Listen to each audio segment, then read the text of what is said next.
Muy buenos días, estudiantes. Nos encontramos aquí para revisar temáticas relacionadas con la gestión ambiental urbana. En definitiva, vamos a analizar qué sucede con el medio ambiental urbano y la gestión para el medio ambiente humano en el Ecuador. ¿Cuál es el objetivo de analizar esta temática? Que podamos abordar, conocer qué es lo que sucede con el medio ambiente urbano, cuáles son sus problemas, sus causas e incluso introducir algunas nociones para la gestión territorial. Vamos a plantearnos algunas reflexiones para alcanzar. ¿Qué caracterizó el crecimiento de las ciudades en el país? Pues la espontaneidad. Podríamos decir incluso el desorden. Las poblaciones rurales se trasladaron a las urbes, sobre todo con el boom petrolero en los 60s, de una manera espontánea. Fueron llegando como pudieron, se fueron aglutinando conforme habían llegado sus primeros familiares de la manera en que lo lograron. Y eso tiene un reflejo en cómo son las ciudades hoy por hoy. No son ciudades que se hayan pensado en cuanto a su crecimiento, no son ciudades que hayan reflexionado sobre la importancia de definir una vialidad o los espacios de recreación. Muchos de nuestros barrios carecen de veredas. Hasta podemos encontrar barrios en los cuales el poste está en medio de la calle porque efectivamente el vecino se subió un poco sobre la vereda y no quedó un espacio para circulación. Esto es lo que ha caracterizado nuestras ciudades. Es la primera consideración que vamos a tener. La segunda consideración que vamos a tener es pensar a el ambiente urbano como un sistema que tiene unos 3 subsistemas para poder contemplarlo y que interactúan permanentemente. El primer subsistema es el subsistema social. ¿Qué es el subsistema social? Este subsistema es producto de las relaciones que nosotros tenemos en nuestras ciudades y cómo eso va dando como resultado unas ciertas prácticas culturales, unas ciertas prácticas de socialización. Eso es el sistema social. El subsistema natural es aquel compuesto por aquello que estaba presente antes, ¿no es cierto?, antes de que la ciudad exista en sí.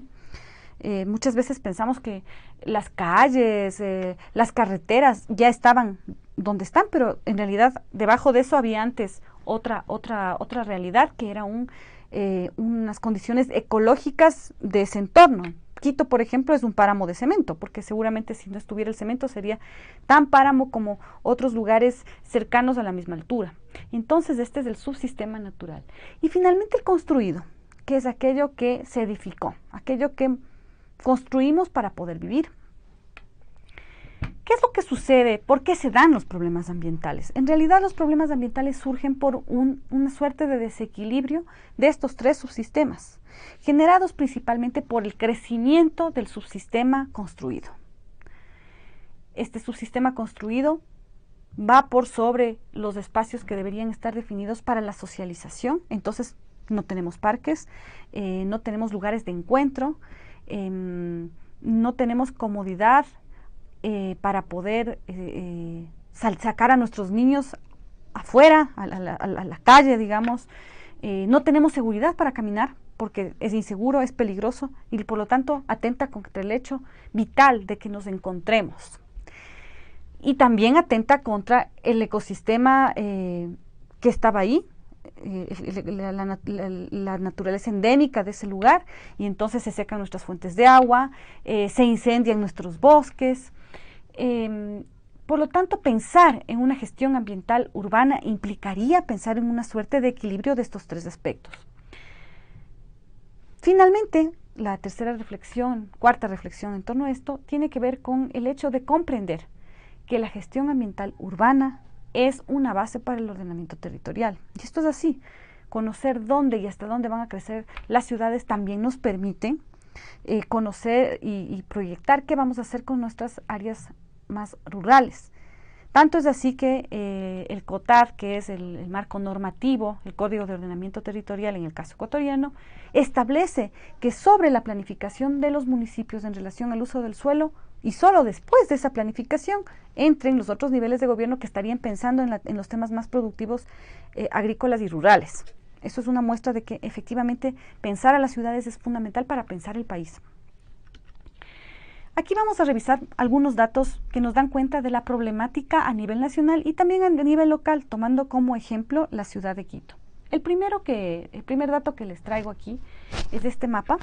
Este es un mapa sobre la situación del agua potable y el saneamiento en Quito. Su fuente basa con la información del último censo poblacional del 2010 y también con una información generada desde el Ministerio de Ambiente para el 2012. Ustedes pueden ver, es un mapa cantonal. Los cantones que están en azul representan a los lugares que tienen mayor problema con la cantidad de desechos arrojados al ambiente sin tratamiento alguno, tanto en relación a lo que tiene que ver con el manejo del alcantarillado como de la basura. Y aquí tenemos una matriz que nos da cuenta de las deficiencias nacionales que tenemos en cuanto al saneamiento y la calidad ambiental. Y ustedes pueden darse cuenta que el 57.98% del sistema de la población carece de cobertura de agua potable. No quiere decir que trae el agua de los ríos, probablemente la tiene en casa, pero de manera entubada. Y la cobertura del alcantarillado apenas está llegando al 43.17%. En tratamiento de aguas el país es terriblemente deficitario, no hemos hecho nada para tratar el agua. Acá en cambio tenemos un mapita que da cuenta de la erosión del uso de los suelos. ¿Por qué estamos pensando en la erosión? Porque uno de los problemas fundamentales en las ciudades es el acceso al agua potable y al agua. Y esta nace en las vertientes que tenemos en las zonas rurales y de montaña. Y ahí ustedes se pueden dar cuenta que los cantones más afectados, ¿no es cierto? Fíjense ahí, son los cantones de la Sierra Ecuatoriana, principalmente Chimborazo, Bolívar, Azuay, Loja y Zamora. Prácticamente desde la Sierra Centro hacia abajo todo está afectado y eso implica también o implicará en los caudales que tengamos a futuro de agua. Localmente, ¿qué sucede? Hemos traído aquí a colación información que tiene que ver con el municipio de Quito. No queremos ser quitocéntricos, pero sí podría ser un referente de qué ha pasado con el crecimiento en otras ciudades también. Entonces ustedes pueden darse cuenta que entre 1760 y 1950, un periodo muy largo de tiempo, la urbanización no fue mayor, ¿no es cierto? Todo esto es ahora el actual Quito, y en aquella época en el área central apenas había un área urbana colindante de similares volúmenes, no había mayor variación.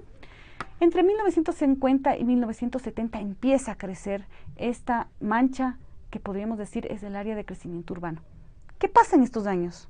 Aparece y tiene la presencia del boom petrolero y eso genera un incentivo para para buscar mejor vida. ¿Por qué la gente se va del campo a la ciudad? Porque busca mejor vida, porque efectivamente en la ciudad se concentran los servicios que no se dan en el área rural. Entonces ustedes se pueden dar cuenta cómo la proyección de crecimiento, ¿no es cierto?, en solo 20 años varía ya de una manera considerable. Y acá tenemos un mapa que refleja lo mismo en el periodo comprendido entre 1970 y 1990, otra vez apenas 20 años. Y ustedes fíjense que aquí ya está completamente extendida la marcha urbana y que incluso tenemos unas áreas ya de conurbanización, es decir, centros urbanos que están cercanos a la gran ciudad, pero que igual siguen trasladándose a la misma, solamente que el crecimiento ya no da para más en la misma ciudad. Entonces, ¿qué es lo que sucedía? Cuando teníamos esta área, como les mencionaba hace un momento, no es que aquí no había nada, no estaba blanco como en el gráfico, aquí habían ecosistemas. Y lo que nos presenta el crecimiento, como lo hemos vivido en la ciudad, es una incompatibilidad entre los usos del suelo.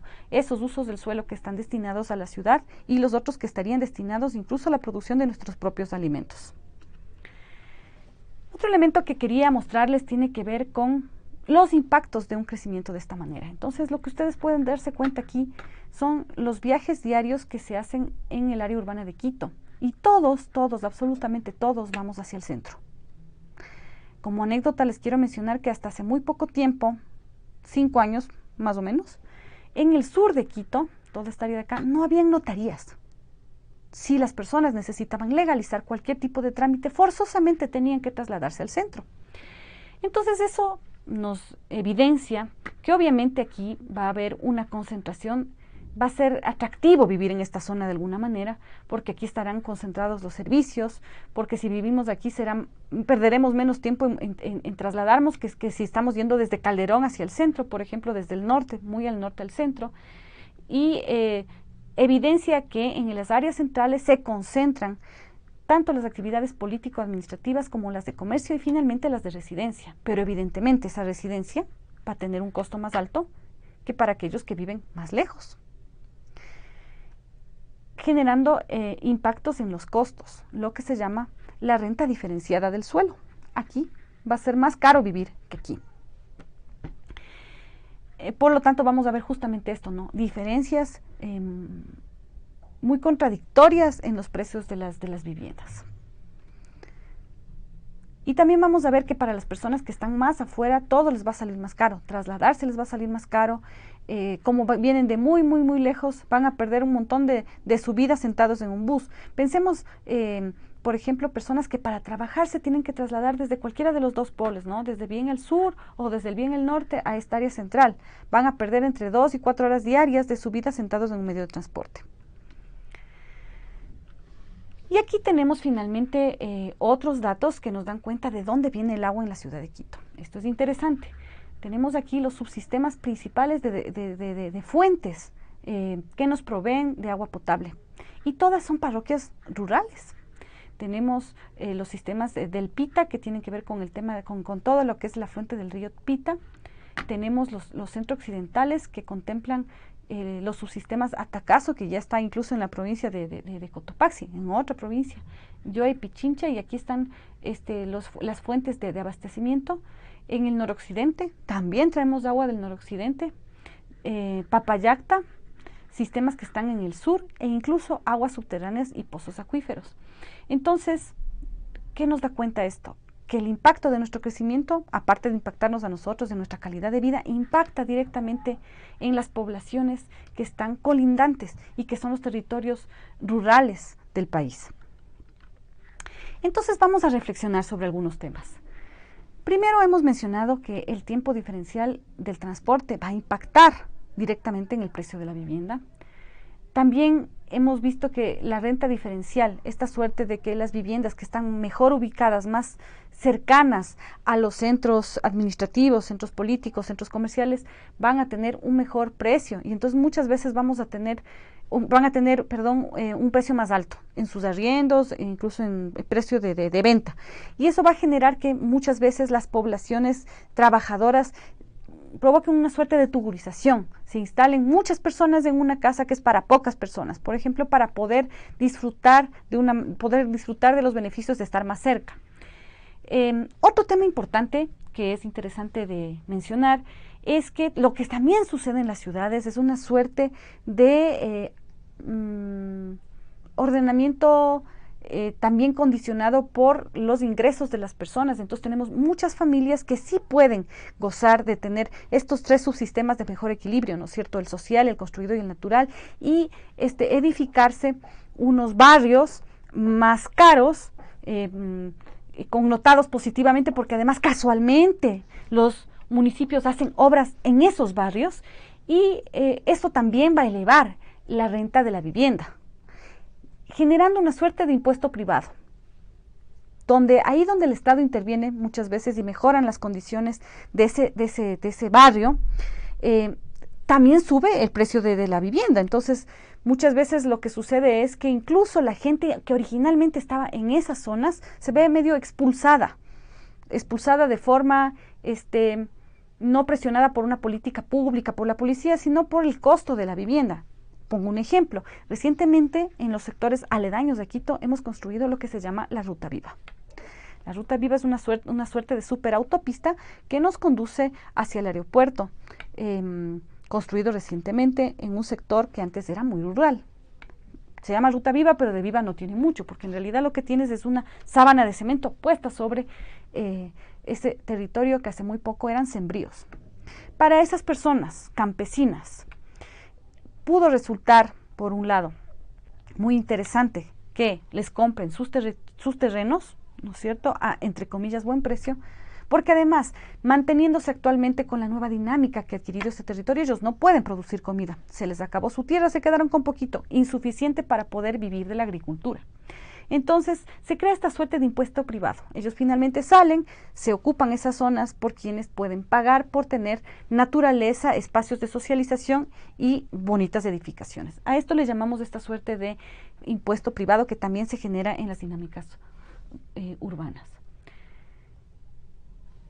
Otro aspecto importante que tenemos que considerar es la necesidad de debatir profundamente sobre los estilos de vida urbanos. Las ciudades son terriblemente contaminantes, generan muchísima basura. La basura es uno de los problemas más grandes que tenemos. Entonces hay que tender a pensar y reflexionar sobre la necesidad de, por ejemplo, no utilizar plásticos, de, por ejemplo, separar la basura y consumir de otra manera, no consumir orgánico, consumir directamente del productor, acercarnos al medio rural, porque si nosotros nos metemos en la matriz más consumista urbana, no hay ciudad que lo soporte. Hay que corregir, este es otro tema importante, las tendencias de las ciudades a seguir creciendo de manera que no considere en lo más mínimo los recursos naturales. Y aquí queremos introducir un concepto importante. Se habla mucho de la frontera agrícola. Esta suerte de invasión, podríamos decir, de los sembríos, los cultivos en zonas de altura. A eso se le llama frontera agrícola. Pero no se ha pensado en los impactos que genera el crecimiento de las ciudades en esas zonas que casualmente nos alimentan. Y a esta suerte de crecimiento le vamos a denominar la malla urbana. Así como tenemos una frontera agrícola, tenemos una malla urbana que va extendiéndose sobre los territorios que tradicionalmente nos alimentaban. Y entonces eso nos llama a preguntarnos qué hacemos, cómo incidimos para que el uso del suelo nos garantice en el futuro también alimentarnos. Como mencionábamos, uno de los problemas es el tema de la basura, y aquí también pasa algo muy feo. Muchos de los tiraderos son a cielo abierto y eso es un problema grave a largo plazo, incluso que impacta en fenómenos que ya estamos viviendo como el cambio climático. Otro aspecto a considerar es la necesidad de que se piense la gestión del territorio considerando todos los niveles de gobierno, como explicamos al inicio. Lo que defina los municipios en relación al uso del suelo va a marcar lo que pueden hacer los otros niveles que están preocupados de la producción, porque el territorio es el mismo, aunque tengan divididas sus funciones por sus niveles de gobierno, nacional, provincial, municipal y parroquial. Por lo tanto, vemos que la dinámica de las ciudades rebasa una territorialidad de los municipios, ¿no es cierto? No es que yo digo hasta mi municipio hago una cosa y desde el otro municipio no sé qué pase, porque incluso rebasa la territorialidad de los estados. Los impactos ambientales realmente son y tienden a ser globales. Eso sería, muchas gracias.